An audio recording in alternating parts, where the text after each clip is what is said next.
Alrighty, history fans, welcome to another exciting edition of History 119, and welcome to the first of two lectures here examining a key decade in the history of modern American consumer culture, the 1920s. After examining the Progressive Era in our most recent lecture, we'll now turn our attention to the decade that follows the Progressive Era, the 1920s, and in this lecture, and another lecture to follow, we'll take a look at this decade which marks many key developments in regards to the expansion and naturalization of a consumer culture. In the Progressive Era, there was a lot of suspicion about corporate power, seeing businessmen as rapacious, greedy, and calls for regulation and reform that would address the great inequities in wealth and power that developed in the now industrial age. We talked a lot about how the Progressive Era was born out of the efforts of muckrakers and other critics of the Gilded Age economy. And the Progressive Era saw a great deal of effort to regulate and reform not just the economy but society. But as we stressed in our lecture on the Progressive Era, the Progressive Era, even with its era of regulation and management of the economy, led to more and more Americans becoming committed to embracing the consumer economy. Rather than roll back the development of a consumer economy and culture, instead, the Progressive Era saw the expansion of consumer culture because more and more Americans trusted a consumer economy that was subject to regulation. More and more Americans can participate in such an economy. More and more Americans saw the goods produced in that economy as safe and reliable. So the Progressive Era, though it was born out of a suspicion or hostility towards big business, ultimately proved to be a boon for big business and urged Americans to see progress in a Progressive Era as one defined by stuff. In the decade that followed the Progressive Era, that end of a hostility or suspicion towards big business would turn into a sense, as we'll see in these lectures on the 1920s, of a solidarity or a sense of commonality with big business. One of the things that marks a shift from the Progressive Era to the 1920s is that Americans' 1920s were often urged to see big business as good, as the architects of the consumer goods that made life meaningful, significant, and were markers of progress. One reason why Americans cleaved in this direction towards a more welcoming approach to corporate America was simply the sense of fatigue that came with the end of the first 2 decades of the 20th century. The first 2 decades of the 20th century, the Progressive Era, was a time of dramatic tumult and change. You had the changes that we enunciated in our look at the Progressive Era, the government in a more regulatory posture. But in addition to that, you had World War I, you had a very vigorous and intense and successful feminist movement that would lead to the adoption of the 19th Amendment, granting women the right to vote. You had the Great Migration, where African Americans left rural Southern America and headed to urban industrial America in numbers in the hundreds of thousands, a major demographic shift that was spearheaded by the changes in the economy, and that led to race riots, that led to great racial discord when whites resented this large influx of African Americans moving into northern cities. The Great Tulsa Race Riot of 1921, which is getting a great deal of attention right now, was one of the many incidences of racialized violence. In this period, you had the Spanish flu epidemic, which was killing Americans across the nation. So at the end of the Progressive Era, at the end of World War I, at the end of 2 decades of dramatic change marked by women voting, African Americans moving to northern cities, Americans felt harried, overwhelmed. Many of them felt disillusioned by the failures of the Progressive Era. The Progressive Era was an idealistic movement that many Americans saw would bring an end to poverty, illiteracy, and crime. That's what led to efforts like Prohibition, where we imagine that through banning alcohol, we could solve moral crises in America. And at the end of the Progressive Era, many of those problems still persisted. And so people were disillusioned by the failures or perceived failures of the Progressive Era. In 1920, the Republican nominee for the White House, Warren G. Harding, tapped into that sense of disillusionment, cynicism, that sense of alarm at the unnerving changes that occurred in this period when he ran in 1920, promising to return the nation to, quote, normalcy. Harding was the Republican nominee in 1920. The country had been ruled by a Democratic administration, a Democratic president for 8 years, Woodrow Wilson, hoping to win the White House back for the Republican Party. That party nominated Warren G. Harding, the original Warren G., but he wasn't much of a regulator, this Warren G. Warren G. Harding ran in 1920 as the Republican nominee with this phrase, this idea of a return to normalcy, tapping into that sense of disillusionment and despair. And so Americans who came to see the Progressive Era as a failure, Americans who are craving normalcy, Americans who are craving a more regular, routine life after the tumult and changes of the Progressive Era, often found that routine, that regularity, that meaning, as they often felt as if they had lost hope and meaning with the disillusionment and despair of this moment. They often found all of those imperatives in stuff. That's what makes the 1920s a period of a greater expansion of consumerism, that Americans who felt despondent, disillusioned, overwhelmed, could always find comfort and pleasure in the marketplace of goods that offered a new answer to that craving for normalcy, a new answer to a source of meaning in one's lives. And so Warren G. Harding would win the White House in 1920, and he would be the first of 3 presidents in this decade, all Republicans. There's Warren G. Harding, elected in 1920. He dies in office and is replaced by Calvin Coolidge, who will be elected himself in 1924.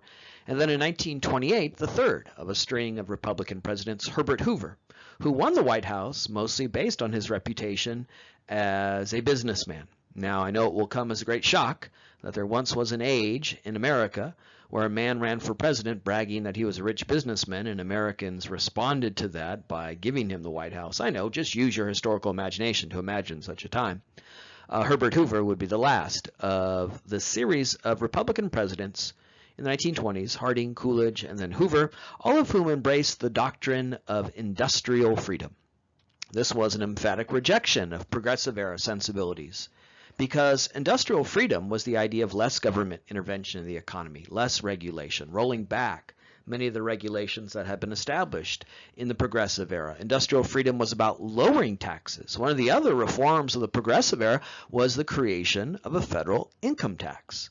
In the Progressive Era, for the first time, we had a federal income tax. It was done in anticipation of prohibition, which would mean less tax revenue coming in from alcohol, to find a substitute source of revenue.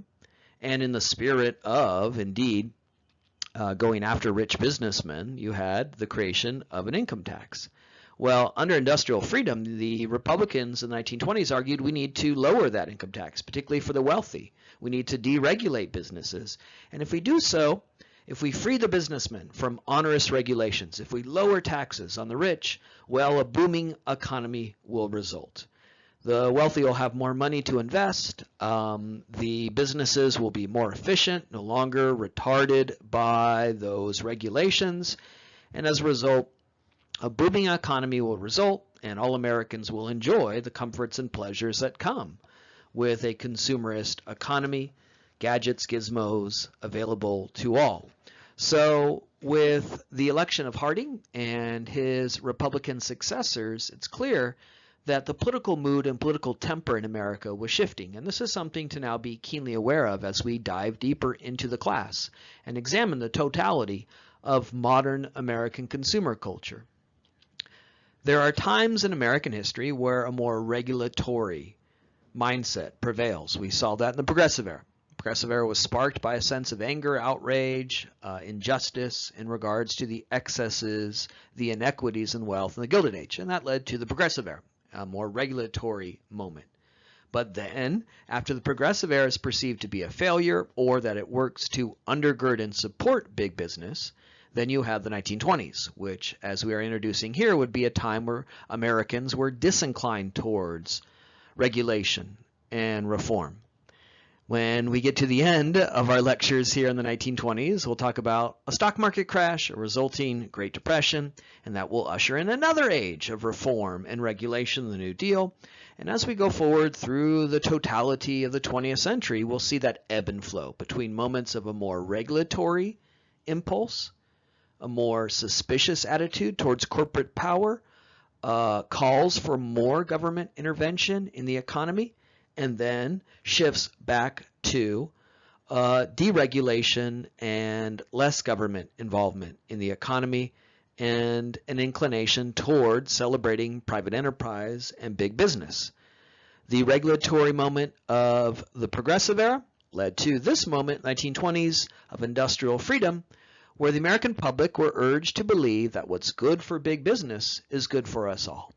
That if we lower taxes, deregulate big business, a booming economy will result, and that means more and more stuff, more and more access to the gadgets and gizmos that at this point, hopefully you've seen, are coming to define the modern experience in America in the late 19th and early 20th century.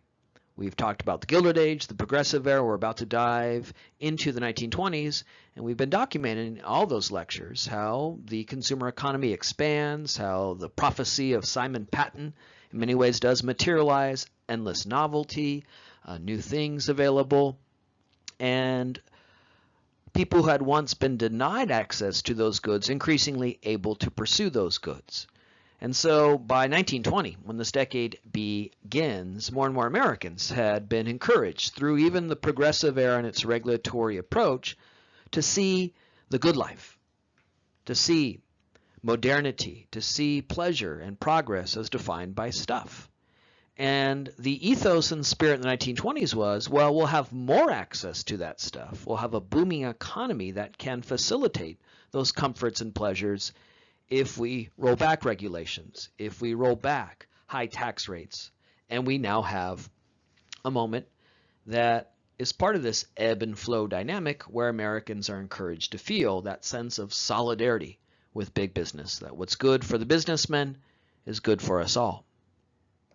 Americans were encouraged to feel this sense of solidarity, kinship with big business, because it seemed as if the policies of industrial freedom were working. They were bearing fruit, because the American economy of the 1920s was a strong, booming economy, at least on the surface. And overall, this was a period of expanding opportunities to participate in the consumer economy, a period of relative affluence. The Roaring Twenties. America benefited from the way in which World War I decimated Europe. America's industrial competitors, Great Britain, France, and Germany, had all suffered the effects of World War I, losing millions of people and seeing their infrastructures destroyed. And so America really filled the vacuum left by the decimation of Europe and enjoyed great prosperity, seemingly validating the policies of industrial freedom. There were new gains in productivity in American industry in the 1920s, a number of techniques that seemed to make for a more productive and efficient industrial economy, which led to lower prices of consumer goods.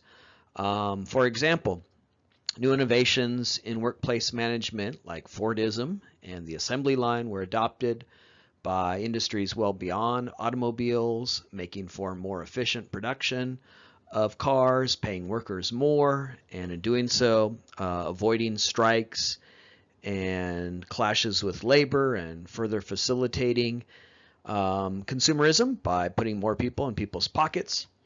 Also, breaks, coffee breaks and others became more standard in the American workplace because studies revealed that If you grant a worker a 10-minute break, yes, that means that worker's off the assembly line for 10 minutes and not working, but he or she comes back rejuvenated and with more energy and vigor. And that meant that cumulatively over the course of the day, they actually get more done. They're more productive if you give them a break. And so scientific studies of workplace management bore that out, and that led to rises in productivity. Other things like putting windows in factories. Studies show that when people have access to natural light, they're more productive. So there are all these changes in workplace management, the widespread adoption of Fordism, giving people breaks. Overall, this was a time where industrialists realized that treating your workers a little bit better was ultimately better for one's bottom line. And so that meant for more efficient, productive workers, and with it, lower and lower consumer prices, making consumer goods increasingly available. There were new things in the 1920s, satisfying that desire for the new, validating again one's faith in modernity and capitalism. New industries like chemicals, the increasing use of plastics, aviation, the efforts of the Wright brothers, which would later lead to an entire industry, much of it centered here in Southern California, and the production of airplanes, and then later the availability of air travel, electronics. There are a variety of new things that came along that seem to again validate this idea that we should put our faith in big business, industry, and stuff, consumerism, materialism, as a marker of progress.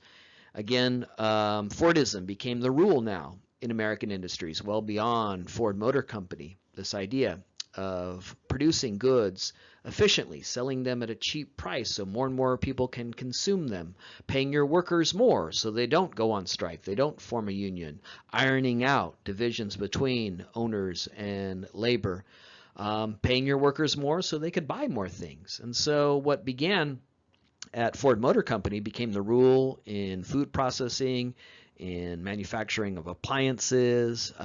Ford's competitors, who are once scornful and dismissive of his efforts, begrudgingly saw their logic and effects and embraced them. So this meant workers were paid more. And as a result, they could buy more stuff. They were less likely to see their employer as rapacious and greedy. And that too played a role in validating, underscoring the commitment to big business in this period. Automobile production triples in the 1920s. This is very demonstrative of how a consumer good that had once been exclusive, the province of the rich, was now part of daily life. I mentioned earlier that by the 1920s, thanks to Fordism and the assembly line, a Model T could be had for $220, meaning that this icon of modernity, the symbol of freedom, the opportunity to go where you want, when you want, access other consumer activities, go to a movie house, go on vacation. The automobile, with all of its symbolic and material weight, was increasingly available to more and more Americans. Massive increase in the production and sale of automobiles. By the end of the 1920s, half of all Americans owned a car. Some Americans even owned 2 cars. So this is a very quick acceleration, I guess that's the right term, for a consumer good to vault from exclusive, minority owned by a small, wealthy group of Americans to now a mainstay of American life with all the attendant effects. Buying a car itself was an act of consumerism that tied you to the modern age and furthered one's conception of self, one's identity, as we'll talk about soon in regards to the automobile.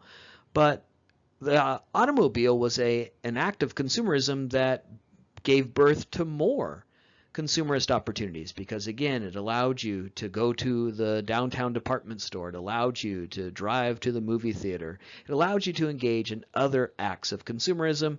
It really had that ripple in the pond effect. And another effect of the automobile industry expanding and more Americans being car owners, other industries developed because of the automobile industry. Steel, oil, rubber. So there's the car industry itself, which is very revealing, very demonstrative of trends in the industrial consumer economy in the 1920s. And then there's a way in which that one industry fuels others. Automobiles made of steel, automobiles that require oil for their internal combustion engines, rubber for tires and hoses. There's a great increase in road construction in the 1920s. It is, as we'll talk about in just a moment, the first phase of suburbanization in American history. We often think of the suburbs as something that developed after World War II, and we'll talk a lot about that in lectures to come later in the class, the 1950s era of suburbanization. But the first wave of suburbanization occurred in the 1920s as roads were built that linked suburban homes built on the outskirts of downtown areas that allowed people to now live in the suburbs and work in the city. A local example here, Hollywood Land, a housing development outside of downtown LA, but linked to it through a new network of roads and later freeways to build support for an interest in this housing development. The real estate developers building suburban homes west of downtown Los Angeles erected a sign that bore the name Hollywood Land. Over time, the last four letters of the sign deteriorate. It's preserved now simply as Hollywood. Yes, the Hollywood sign that is a landmark and global icon began as a real estate sign urging people in Los Angeles to move out of downtown LA and move to this new development, Hollywood Land. Only in Los Angeles could we turn a real estate sign into a civic treasure. And that little anecdote is demonstrative of what was going on in Southern California and around the country with this first wave of suburbanization that beckoned people out of concentrated downtown urban areas to the suburbs. And that was possible because of cars and roads. Because if you're going to live in the suburbs and work in the city, you need a means to get back and forth. And so roads were built. Some of the very first highways are built in the 1920s. Motoring became a fad. So you might not work for Ford or GM, but you might be employed in road construction, and that industry owed its expansion in the 1920s, along with real estate, housing, all that's involved with suburbanization, to the car. Tourism, a big industry. We talked about the conservation movement, which wasn't about closing off natural space, but opening instead natural space through national parks and others, allowing people to engage in a touristic engagement with the natural world, commodifying in many ways the natural world, selling an image of nature, and people could go to these parks through automobiles that, again, emancipated people to travel more. So there are all of these attendant ancillary effects of the automobile. It itself is a very revealing artifact of the consumer economy and culture of this booming, roaring 1920s. Model T in the hands of dirt farmers, poor urban laborers, the people who once might have been defined as the have-nots in a Gilded Age America could now still afford a car, and in doing so, not only engage in other consumerist activities, go to the store, go on a vacation, but the car itself created other industries that are part of this expanded industrial era, the booming economy of the Roaring 20s, that again seem to be proof that industrial freedom is working. See, if we deregulate, if we lower taxes, a booming economy will provide these pleasures and comforts for all. The effects of all of this consumerism in the booming, roaring 1920s included changing our sense of time. This is a class on consumer culture, and we understand that to mean the way in which material goods, like an automobile, change our sense of self, our identities, our values, culture, what we hold dear, what we idealize. And in the 1920s, these material goods that were increasingly available expanded, these new things and older icons of modernity that were increasingly available had those cultural effects, including changing our sense of time.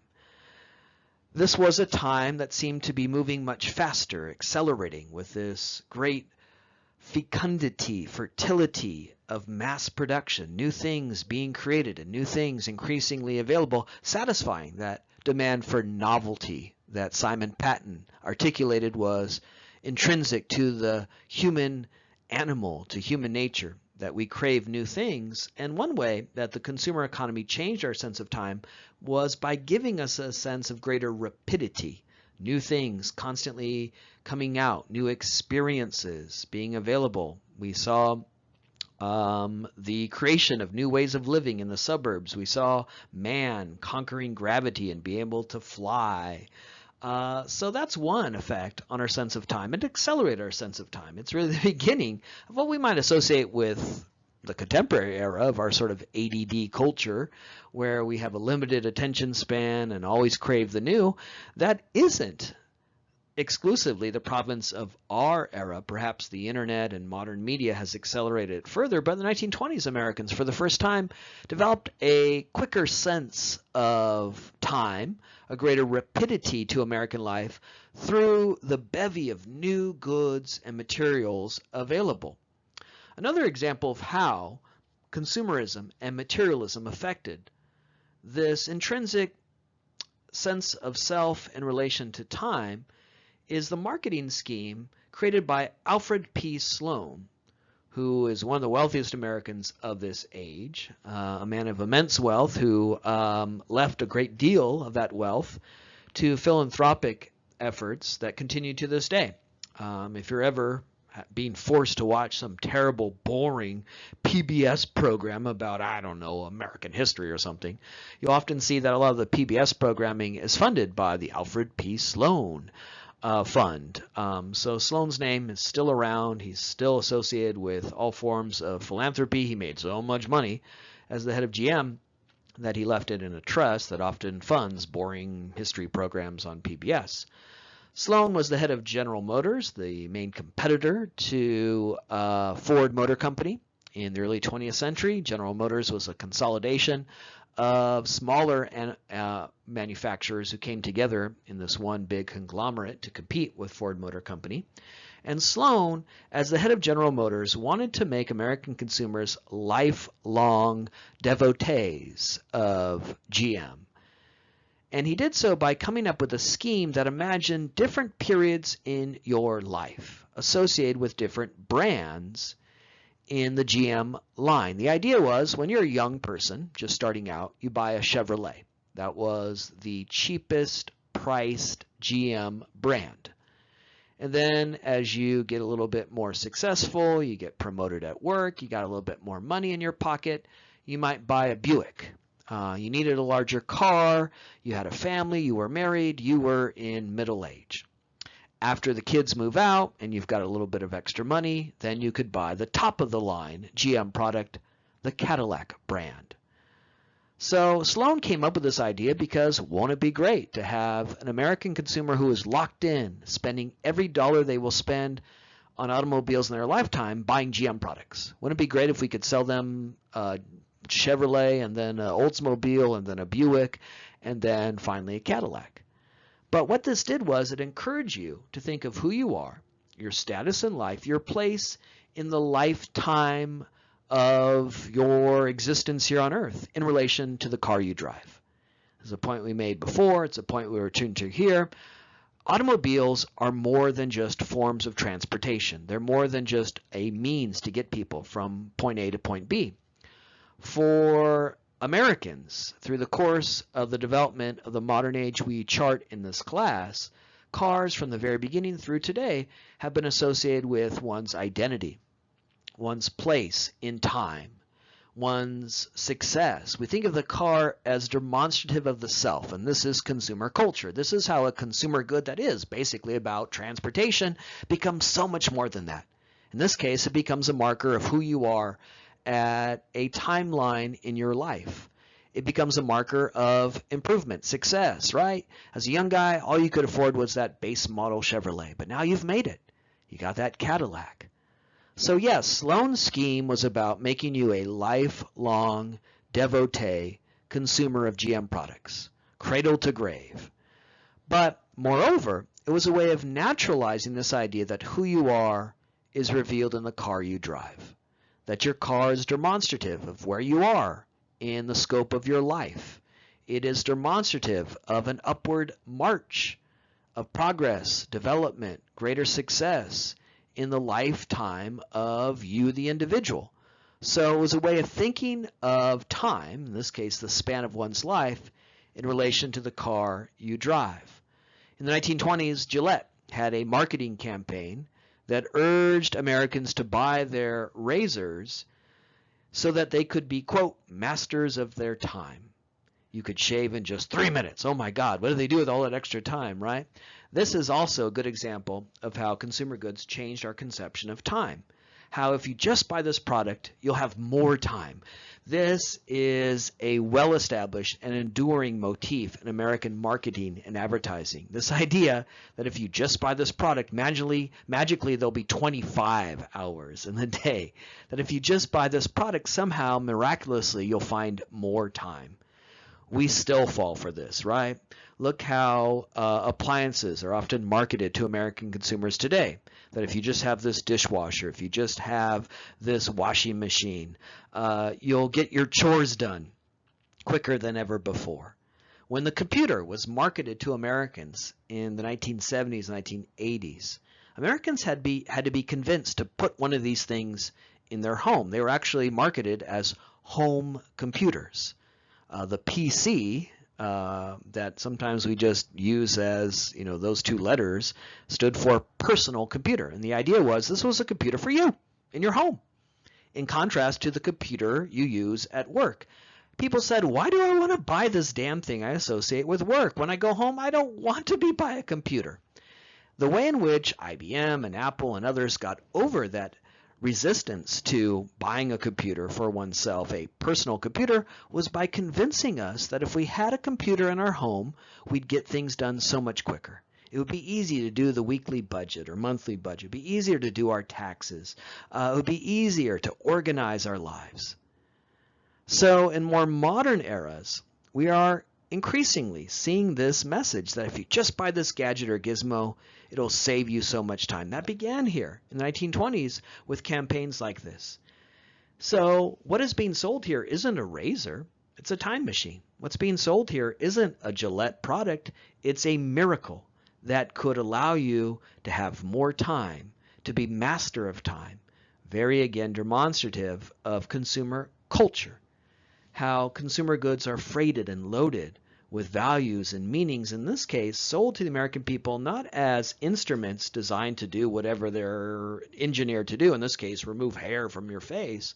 Instead, they're marketed as time machines. They're marketed as miracles that grant you power over something you have no power of, the forward march of time. Another example of this, beauty products marketed to American women in the 1920s that promised them the ability to roll back the effects of time, to make them younger again, to remove wrinkles. Again, this offers you the illusion that you are in charge of something you have no control over, aging, the forward march of time. Everyone gets older. I know it's hard for you to imagine. You young people enrolled in this class, you imagine that you're going to be young forever. Well, I hate to break it to you, you're going to get old too. It happens to everyone. There's nothing you can do about it. Sorry, one day you too will be sitting in a diaper watching Judge Judy, who will still be on the air, I think, at that point, right? So there's little we can do about aging, but consumerism, and more precisely consumer culture, tells you, no, you have the power over that abstract, immutable force of the forward march of time, of aging, that if you just buy this product, you could be young again. Again, we still fall for this bullshit, right? Look at the way in which exercise machines are marketed to American consumers. Look at the way in which all kinds of flim-flam products, Hydroxycut and others, are marketed to American consumers today. That if you just take this pill, if you just buy this device and use it, 30 minutes a day or something, whatever these Bowflex type materials and machines are marketed to us, you'll be young again. So we know it's bullshit, we know it's nonsense, but it tells us something we want to hear. That if we just buy this product, we would have control over that immutable, unmoving force of aging. I mentioned earlier that appliances are routinely sold to Americans today as time-saving devices. We've all seen commercials of Kelly Ripa, dashing through her apartment, being able to correct the kids' homework, make chocolate chip cookies, and get the stains out of hubby's shirt, thanks to the emancipating power of GE appliances. Well, that's nothing new. 1920s. Domestic appliances, washing machines, other vacuum cleaners, and other appliances that were, again, increasingly available thanks to the productivity gains in American industry in the 1920s, were marketed as time-saving devices that made the drudgery of labor, the drudgery of laundry, cooking 3 meals a day, into something fun. GE Appliances, an ad for a GE refrigerator in 1920 said, "This makes entertaining a simple, joyous job." And again, this remains a mainstay of American marketing and advertising. Whenever you see someone cooking on TV, they're having a great time, right? It's easy to do. It's beautiful, right? Cooking is difficult, particularly if you're cooking 3 meals a day for a family, or you're cooking a big, elaborate celebratory dinner, Thanksgiving or something. It's hard labor. But what consumer culture and marketing does, whether it's the 1920s or today, is fool you into believing that it's fun to do this. It masks, occludes that labor. It makes that labor invisible. It sells us, again, time. It sells us this idea that if you just have this appliance, it'll be easier to do this. And actually, the labor isn't labor. It isn't hard work. It's a simple, joyous job, a simple, joyous experience. So here are a number of ways in which time, what seems to be untouched by consumer culture, this abstract beating of the clock, this forward march of time, was actually deeply influenced, inflected, and represented in cultural terms. This idea that if we just buy this product, we could be masters of time, that this product will give us more time, that we could measure our place in life along our time span in relation to the car we drive. One other way in which Americans came to think differently about the abstract rhythms of time, the days going forward, the months and years ahead in relation to consumerism, was that so many of the consumer goods bought in the 1920s were bought on time. Because in the 1920s, there was a great deregulation and expansion of consumer credit and a change in cultural values associated with credit and debt. Industrial freedom, as we described it earlier, was this call to deregulate American business. And it was undergirded by this idea that, well, if we deregulate business, it'll be good, because businessmen will be freed from onerous regulations imposed in the progressive era. They will be more efficient, they'll expand, and a rising tide will lift all boats. Well, one of the industries deregulated was banking and finance. And so there were new opportunities to take out loans in the 1920s. In the 1920s, a lot of department stores had their own in-house credit. So you could go to Macy's and buy the furniture that you saw on display and pay it off on time. That was the phrase used for convenient monthly payments. In the 1920s, GM and Ford created their own financing operations. Today, Ford and GM make most of their money not by selling cars, but by selling money. GMAC, Ford Motor Credit. Most automobile manufacturers really operate as banks. They sell you a loan, and they profit off the interest of that loan. So that's what I mean by the fact that Ford and GM don't make money by selling cars. They make money by selling you money to buy the car. They make money through interest. And it was the 1920s that through deregulation now you could have an automobile company that's also a bank. Deregulation made that possible. And that's what allowed so many Americans to buy cars in addition to cars being increasingly cheap to buy. So you had this great expansion of consumer credit, and that changed our conception of time because now you could have the consumer good that you so coveted right away.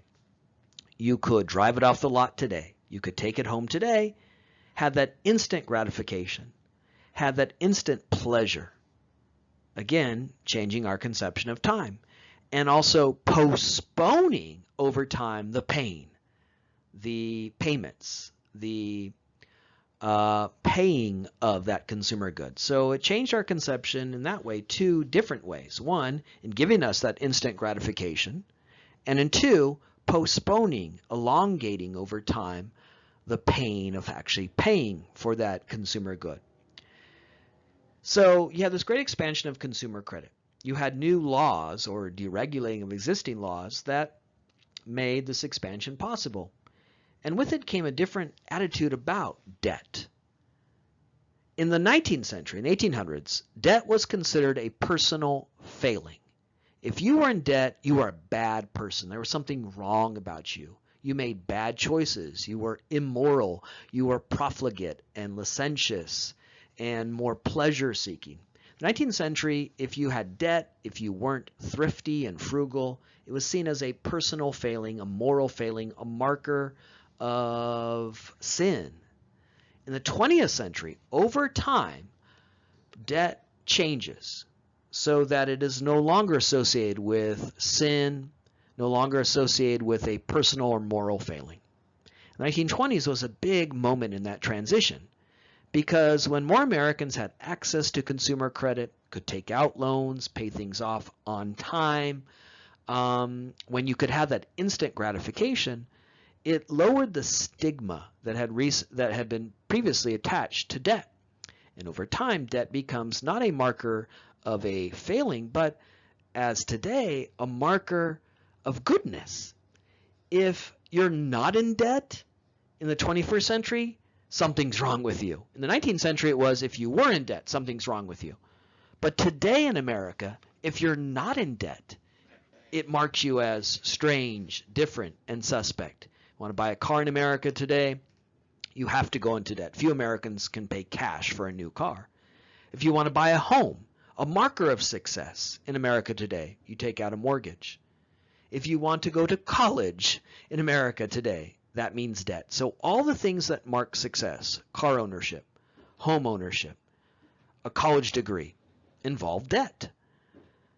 That's what I mean by today. If you're not in debt, you're not succeeding, you're not advancing, something's wrong with you. You're not living that pathway of success. And so today, few Americans believe that being in debt is some sort of a moral failing. That's that transition from a 19th century mentality to a 20th and 21st century mentality. And the 1920s is a big part of that, with that great expansion of consumerism. In 1924, 75% of cars were bought on time.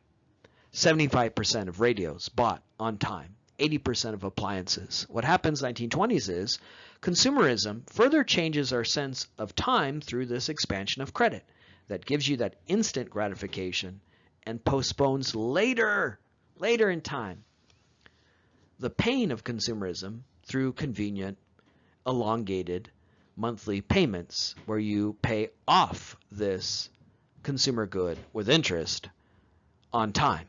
So we have here in the slide a number of examples of how consumerism and an expanded consumer economy changed our sense of time, both in an immediate way and through over the course of one's lifetime. Not only did consumerism change our sense of time, it also changed our sense of physical space. And you could see that in the housing boom of the 1920s. For a variety of reasons, many of which we've already enunciated, homeownership became more attainable for even working class Americans in the 1920s. There was a booming economy, great productivity in the American workforce, new industries emerging, high employment, higher wages as Fordism became the rule, and an expansion of consumer credit where people could buy a house on time, where people could take out loans and pay off their homes through a mortgage. So all the factors that we've talked about previously, a strong economy, higher wages, an expanded economy, and low interest, low down payment loans available through an expanded banking system, finance system, a deregulated banking and finance industry meant that more and more Americans could have their own private space. More and more Americans could move out of apartments in urban areas and buy their own suburban homes. So in the 1920s, even people of modest means, even recent immigrants, working class Americans could have their own private space, their own private home, thanks to all of these changes. You had the first wave of suburbanization, model homes being built in developments like Hollywood Land. An expansion of automobiles and road construction facilitated this, so people could now work in a city and live in the suburbs. The neighborhood I live in Southern California, the street I live on, the very first homes were built in 1928 during this period. Where here in Los Angeles and parts of Southern California you have this first wave of suburbanization. So there's a very sharp and local element to this history. Though we might associate suburbanization with the post-World War II period, the first wave of suburbanization occurred in the 1920s. In the 1920s you have widespread road construction. Here in Southern California is one of the epicenters of this.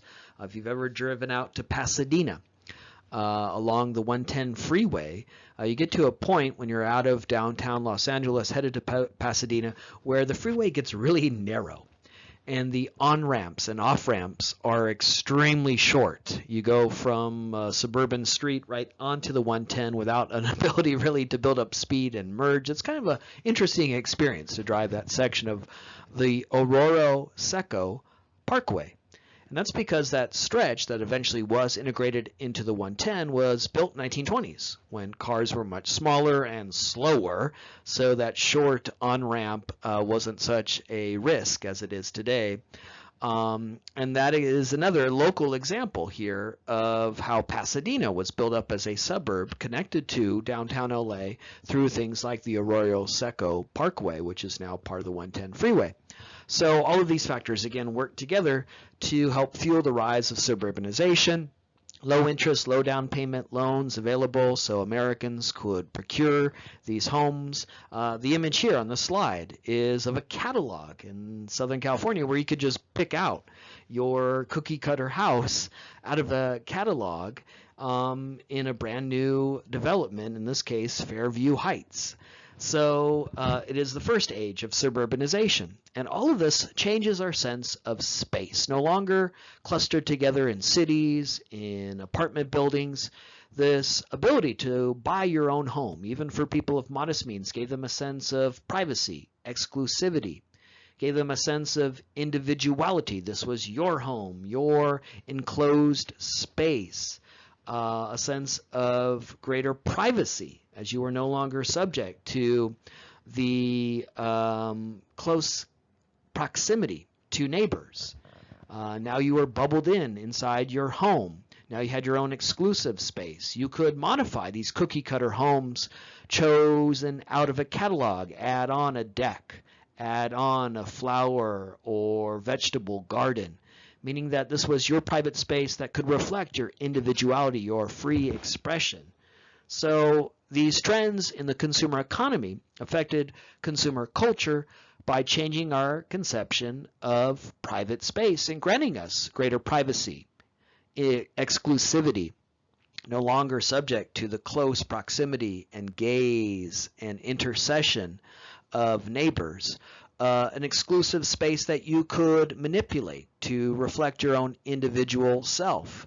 It was very common in the late 19th, early 20th century for people who did own homes to have a live-in boarder, someone living in your home who wasn't related to you, who might be a local college student who needed a place to live. Before the widespread availability of private student housing or student housing on campus, if you went to a college, went and lived in a college town, and you needed a place to live, you sometimes boarded with a family, and you lived in their home. Sometimes itinerant workers who might be coming in to work in an industry that was seasonal to work on a farm that was seasonal, where you worked bringing in a certain crop at harvest, and then you moved on, would live as boarders. They weren't looking to permanently settle, and so they lived as boarders inside the home. So you had someone living in your house who paid rent, room, and board, meaning you had a room and also you were fed. The board and room and board originated in reference to the board, the actual piece of wood that was used to serve food upon. You were a boarder and you paid rent, room and board. And that helped the family pay the mortgage. It helped them pay for the house. You as a boarder were important to supplementing and expanding the income of that family. But what this meant was you had someone living in your house who wasn't related to you. You had a stranger, in effect, living in your house, a transient figure who might, again, only be there through his undergraduate studies or while he worked in a certain local industry that may soon go bust, or while that crop was coming in for harvest. Well, in the 1920s, with the expansion of home ownership and low interest loans, low down payments, the rise of suburban developments where you could pick out of a catalog a house for $3,000 eliminated that live-in boarder. And what this did, again, it intensified that sense of privacy, exclusivity. Everyone living in your house was of your family, was of your immediate family and not a stranger. You were, again, not subject to that intercession and interaction with a stranger. It really increased that sense that your home was this bubble, your own private Idaho, your own private space, where everyone within that space was known to you, familiar to you, of your family. When newlyweds bought these suburban homes with this expanded credit and availability, the easier way to secure a mortgage, they also decorated those homes with furnishings of their own choosing, also increasingly bought on time, another element of the consumer economy, and expanded consumer credit. As I mentioned earlier, in this period, department stores like Macy's and others had their own in-house credit. Not yet a credit card. A credit card won't appear until the 1950s.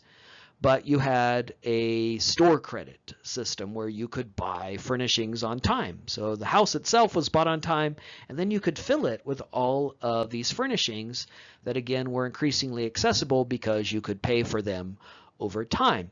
And that meant that newlyweds who bought a new house could buy their own furniture and make it their own private realm, decorate it as they see fit. They weren't bringing in the old stuff from mom and dad. They weren't inheriting an old dinette set or sofa. They could choose their own, giving, again, that home itself an icon of exclusivity and individuality, further markers of individuality as it was a domain of your own expression. So this, again, is very demonstrative of consumer culture, how buying things allowed us to express who we were, what we hope to say about ourselves, by the furniture that we chose to decorate the home, by the deck we might put on the back porch, or the vegetable garden we added to the front lawn. So consumerism, through private home ownership, changed our sense of space, physical space surrounding us.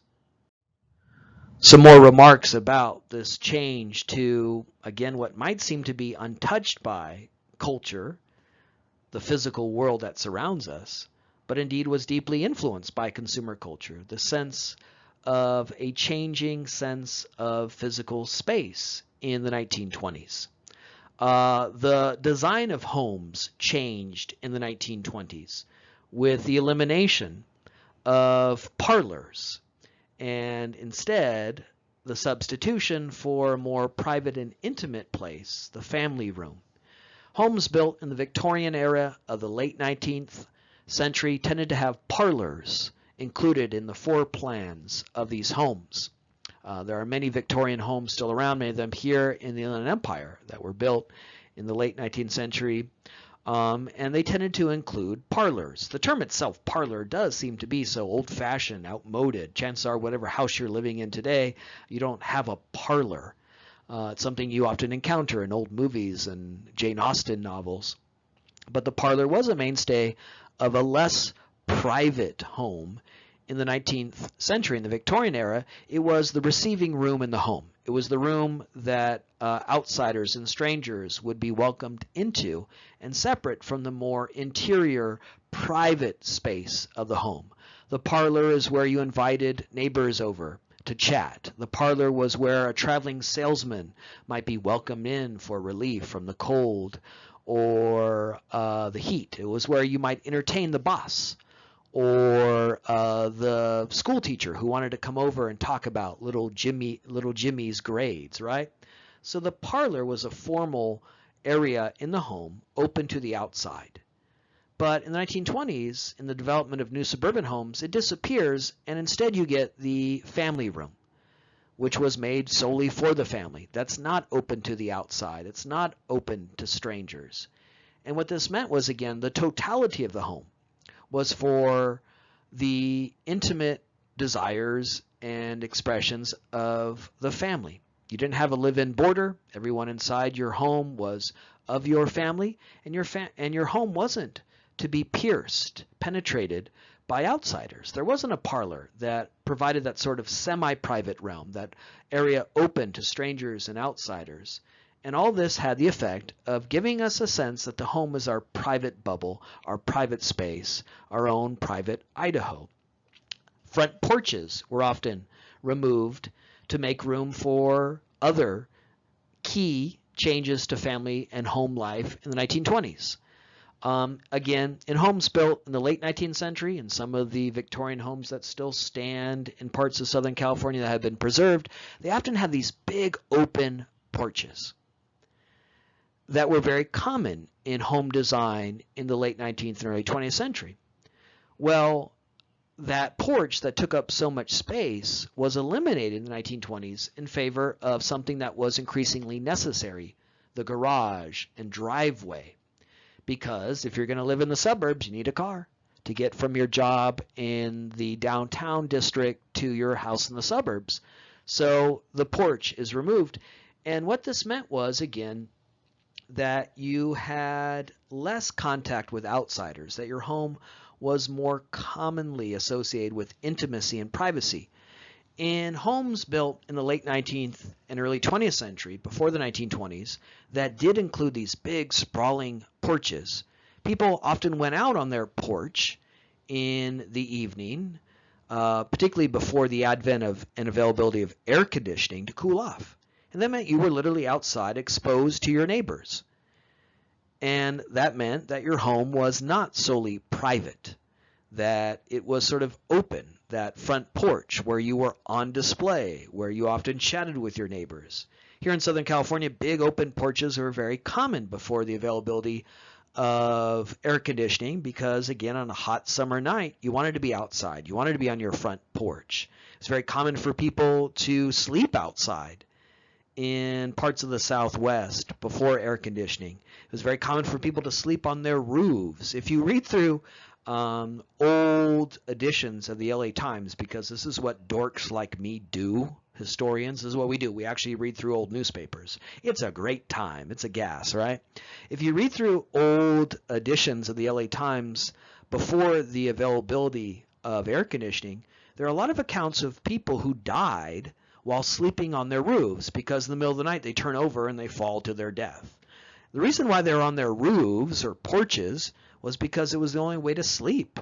Inside too hot before air conditioning. If you ever tried to sleep in a hot, humid room, it's impossible. And so people often slept, and some people went to their dooms, went to their deaths by sleeping on their roofs.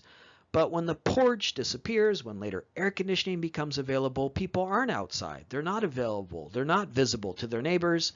And all of this, again, makes the home associated with privacy, familiarity, intimacy, exclusivity.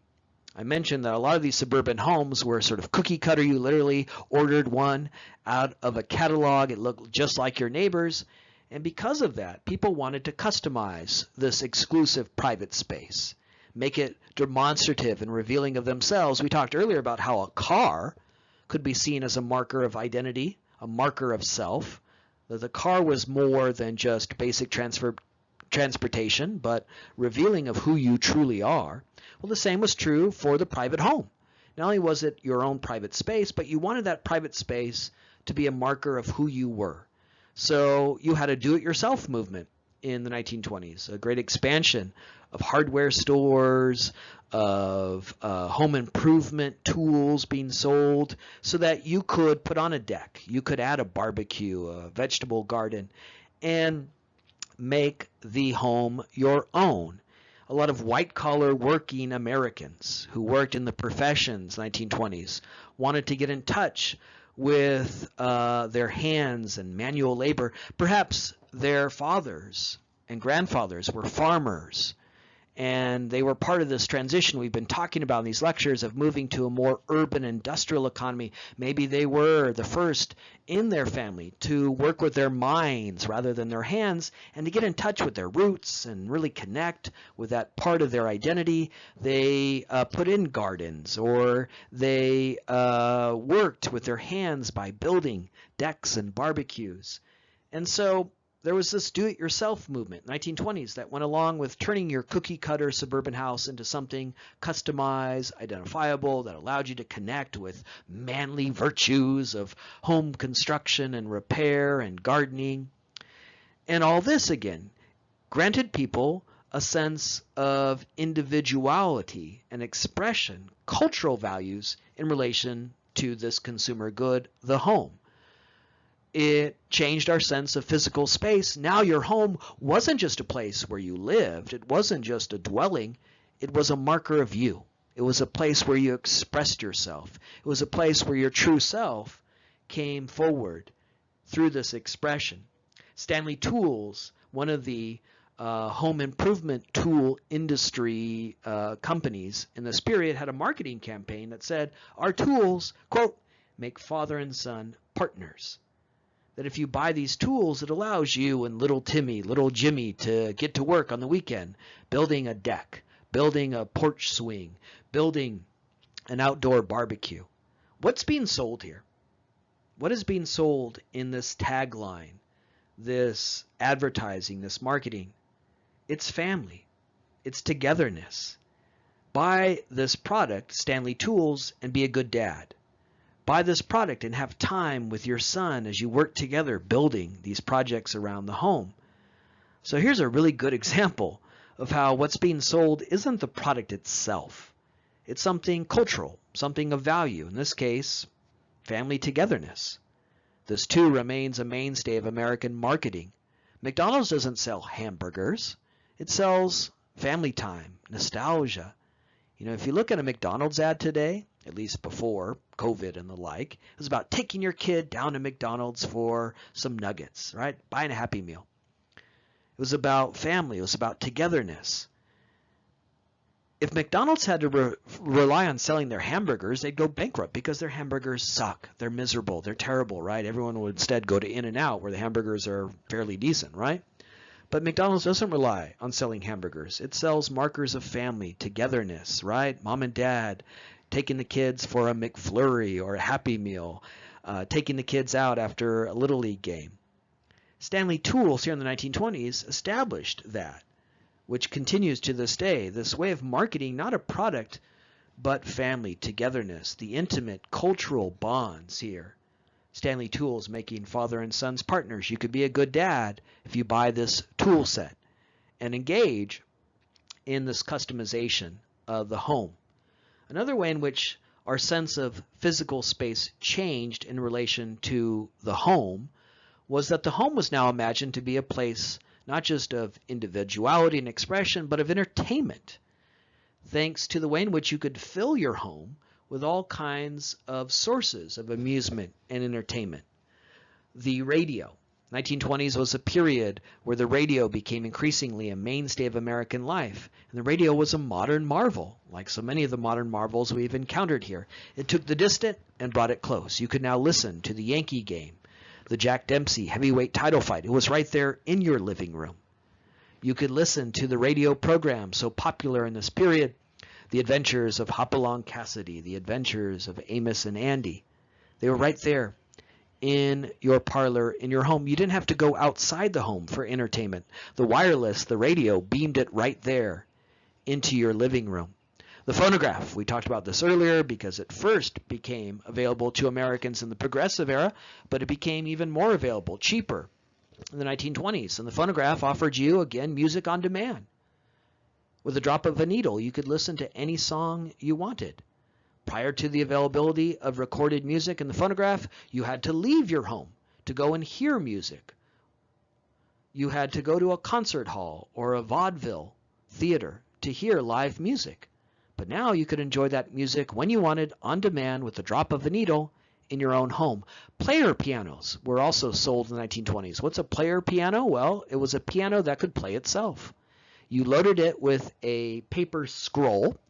The paper scroll had certain indentations in it.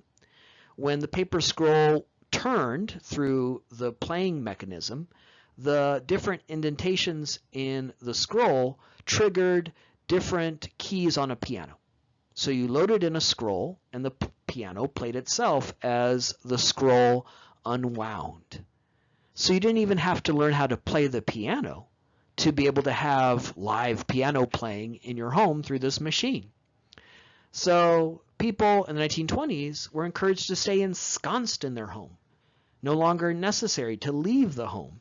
Again, we can really relate to this. There are, again, so many ties to our age of Netflixing and chilling our lives away. No more do you have to go to a movie theater. You could just download and watch the movie when you wanted. You could binge watch an entire season when you wanted, just like a phonograph allowed you to listen to whatever song you wanted, when you wanted. We might associate this with the 21st century and the internet age and streaming video and Spotify playlists of our own making. But that sense of a wonderland at your fingertips inside your home was available to Americans 100 years ago through the phonograph, the radio, the player piano, which allowed you to think of your home as not just a place to live, but a place of entertainment and amusement that again meant you did not have to go out into public space, but instead could remain confined in private space. Now, you might want to leave the home for something you could not yet procure within the home, visual entertainment. It will not be until the 1950s and television that people could enjoy visual entertainment in the home. So one thing that might still compel you to leave the house was visual entertainment through cinema, which, as we've remarked earlier, became increasingly mainstream in the 1920s. Cinema, which had begun as the province of working class people, often considered coarse and vulgar, not acceptable to mainstream middle class Americans. Cinema that was often seen as immoral because it was associated with working class people now became prettified, glamorous. The celebrity culture of cinema in the 1920s, Mary Pickford and Charlie Chaplin. And so with that, more and more Americans went to movie houses in the 1920s because it was no longer considered simply the province of the working class. It was considered something acceptable for middle class Americans. And in the 1920s, cinema changed with the advent of the talkie. In 1927, you had the first film with sound, The Jazz Singer, starring Al Jolson. Though the entire film isn't with sound, there's a moment in the film where sound is introduced, and so it's considered the first film with sound. And this changed cinema. Not only was cinema changing because it was considered more mainstream, more acceptable, no longer the province of working class Americans. Not only was there a celebrity culture that sort of glamorized film and encouraged you to connect with Charlie Chaplin and Mary Pickford, the talkie changed cinema because now you had to be quiet. In the silent era, people often booed and hissed. They pelted the screen with tomatoes. It was a more coarse and open expression. But with the talkie, you had to be quiet so you could hear the dialogue. You had to be quiet so that you could hear the actors and actresses. And that ended that more raucous, coarse, vulgar, and communal experience of cinema. In the silent era, you went to the movies and you could talk, you could boo, you could hiss, you could gossip. It was a place of public gathering, public community. But with the talkie, with sound, when you did leave your house, you were in public, but the expression and experience of cinema was less communal. You were alone, together, silent, in the dark. All right, so in these last few slides, we've been talking about the cultural effects of the booming, roaring economy of the 1920s and the mantra and ethos of industrial freedom. The idea that a booming, roaring economy is good for us all. It led to expanded consumer opportunities, and with it changes to our sense of time and changes to our sense of space, physical space. Let's conclude this first of two lectures examining this pivotal and key decade in consumer culture with one last cultural effect of the booming, roaring economy of the 1920s. It tended to inculcate in Americans a worship of big business and the businessmen who provided all these gadgets and gizmos that seemed to grant us power over time and space. 1920s, you had this booming, roaring economy. You had a shift away from the more regulatory impulses of the progressive era, the more circumspect attitudes about big business, and an embrace of a new vision of the good life associated with stuff, consumerism, automobiles, and private homes for all. I mentioned at the beginning of this lecture that the 1920s began in a period of disillusionment, despair, despondency. America had just endured a ruinous war, World War I, a debilitating and deadly plague, tumult and changes, race riots. Americans wanted normalcy. They wanted a new compass to orient their lives around. And stuff, consumerism, a boundless, booming economy provided that new ideal, that new vision of the good life. A new age of efficiency, productivity, high wages, goods on demand, pleasure, comfort, entertainment in the home. All of these elements of the consumer economy and culture we've enunciated. And with it came a worship of the guys who made this possible. Henry Ford, Herbert Hoover, Alfred P. Sloan. Businessmen like Ford and Hoover, who would be elected president in 1928 largely based on his standing as a wealthy businessman, enjoyed great deification in this period. Biographies of Andrew Carnegie rocketed to the top of the New York Times bestseller list. Overall, the American culture tended to worship these figures, these icons of success, because they were the men who invented the gadgets and gizmos that were providing meaning in one's life. They're the one who, through innovation, made those gadgets and gizmos available. So if in the 1920s Americans were urged to see consumerism as the definition of the ideal, the American way, that all is right in America, well, as a result, Americans tended to worship the people who made that possible.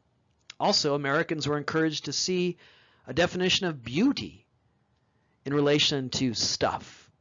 The Art Deco movement, this trend in architecture that created icons like the Chrysler Building, erected in New York in the 1920s, that associated style, beauty, and modernity with stuff. Automobiles, 1920s, when they become increasingly available, lead to more luxurious models that are the exclusive province of the rich. Again, the Cadillac you might aspire to. You might be able to afford a Model T, but you really wanted that Lincoln, the luxury line of Ford Motor Company. And so automobiles become more ornate, more luxurious, to differentiate certain brands from the brands of the working class. And these automobiles that are so complicated, ornate, laden with leather and chrome were part of this overall celebration of the beauty of things, machines, produced again by businessmen and engineers. The greatest piece of evidence I have for you of this reverence for the businessmen in the 1920s that went along with the consumer culture of this period is the best-selling book penned in 1925 by Bruce Spartan, The Man Nobody Knows. This book would become an instant bestseller and would go on to be one of the best-selling nonfiction, if you can call it that, books of the 20th century. Its success, its popularity, really speaks to this reverence for the businessman and provides us an excellent window into the consumer ethos and culture of this period. There is perhaps no greater artifact I can offer you of 1920s consumer culture and its worship of the businessman than Barton's 1925 book, The Man Nobody Knows. Who's the man nobody knows? Well, the subtitle of this book was The Real Jesus Christ. Barton argues in this book that ministers, priests, reverends need to be careful on Sunday morning when they describe Jesus Christ because according to Barton, most ministers and representatives of God here on earth don't know the real Jesus Christ. I mean, those ministers talk about a man who said the meek shall inherit the earth, a man who said a rich man has as much chance of getting into heaven as a camel passing through the eye of a needle, a man who walked with the poor, washed the feet of slaves. According to Bruce Spartan, that's not the real Jesus Christ. According to Bruce Spartan, the real Jesus Christ was a businessman. He said, how else do you explain how one guy took 12 fishermen and created a business that conquered the world? According to Bruce Spartan, Christianity isn't a religion, it's the greatest marketing scheme in human history. That guy knew how to sell. That guy, Jesus Christ, knew how to sell an idea. He argues that if Jesus Christ was alive in 1925, he wouldn't be working in a soup kitchen, feeding the poor. He wouldn't be reading to the illiterate. He would be CEO of the world's largest advertising agency. In the 1920s, Americans were urged to see businessmen as gods, people to worship, people to admire, people who represent the apex of our nation. In turn, Bruce Spartan urged you to see God as a businessman.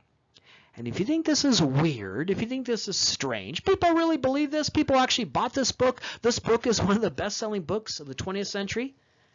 Think about our America today, the America you live in. Do we worship the rich? Hell yeah. That's what we spend our leisure time doing, watching people be rich, right? Real Housewives, Kardashians. We spend our leisure time watching other people be rich. Tune in this week. Will they buy the fur coat or the Bentley? We have a cable channel in this country solely dedicated to watching people buy a house and then turn around and sell the house. You know, tune in this week and watch me go from rich to really fucking rich, right? As if that's entertainment. We've elected a rich businessman president once again.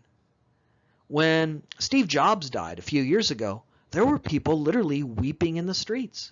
There were candlelit vigils held because a rich businessman died. Why? Because he's the guy that invented all the gadgets and gizmos that for us today give us meaning in our lives. The iPhone, the iPod, the iPad.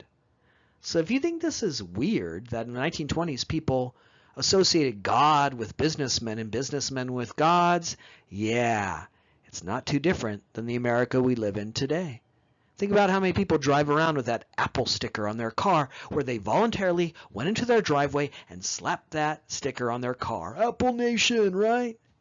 Willfully advertising for $1 billion company that, by the way, doesn't really need your help. They're doing okay, right? But they put that marker on their car because they identified with that company, that corporation. All the gadgets and gizmos that Steve Jobs invented. So you have Bruce Spartan's The Man Nobody Knows, a great artifact of this consumer culture of the 1920s where Americans were encouraged, as we often are still to this day, to see businessmen as gods. However, as we'll soon talk about, at the end of the 1920s, all of this will change dramatically when the stock market crashes in 1929 and you have the beginnings of the most debilitating, at least for now, stay tuned, economic disaster in our history, the Great Depression. And with that, you would have the ushering in of a return to a progressive era sensibility of a more regulatory approach to big business. As I said early in this lecture, as we now will see going forward and have already seen in our first few lectures, American enthusiasm towards big business goes through this sort of ebb and flow of suspicion and a regulatory impulse, that's the progressive era, to this more embracing attitude towards big business as we see in the 1920s. Well, there's going to be a shift at the end of the 1920s when the stock market crashes and people no longer see businessmen as gods, but instead devils responsible for this debilitating disaster. This concludes our first lecture on the 1920s, where we've talked a lot about the enthusiasm for consumerism, how it would lead to a worship of big business. In our next lecture on the 1920s, before we get to the stock market crash and the Great Depression, we'll offer the other side of the 1920s, the anti-consumerist elements of it and the limits of a consumer culture.